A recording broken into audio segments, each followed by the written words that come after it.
Hey guys, welcome to the Ellis Way 10. I just want to jump on really quick and show you guys how I freeze okra. Normally, when I freeze okra, I'm just using it for stews or mainly for gumbo, things like that. So I bought these little bags already pre-made on Amazon.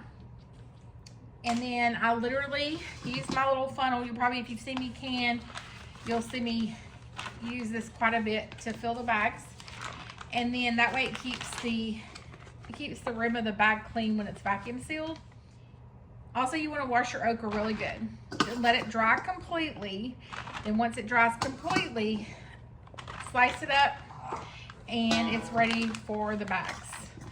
So I just put enough in here normally for the size stew that I normally make or gumbo, and it's perfect for us. I usually will cook stuff down. You'll probably see recipes later I'll do with it, but I usually cook everything pretty good and just add it at the last minute, and then it doesn't get soggy. So nothing's better than fresh okra. Fresh okra is the best, but you can't always have fresh okra year round. So this is the way I store it. It's easy for me. Don't have to blanch it, don't do anything. Put it in these vacuum seal bags.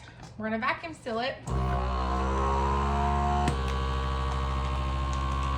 And then it's ready to go in the freezer.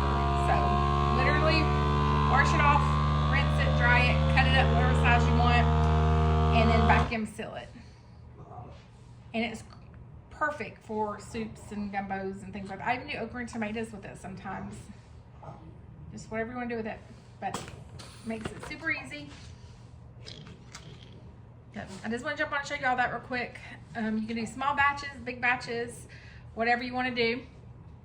It doesn't take very long to do it, and you've got your okra year round. So these I've already done all these.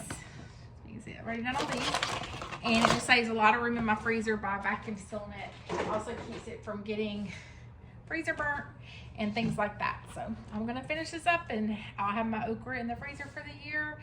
Also like pickling okra. I'll try to do a video on that later on. And I make the best fried okra. Sorry. It's the best. It's so good. I'll try to do a video on that too, but I just wanted to show you all this really quick while I was putting it up. Thanks for joining the Ellis Way 10. Please subscribe. It's all ready. Hope you guys have a blessed day.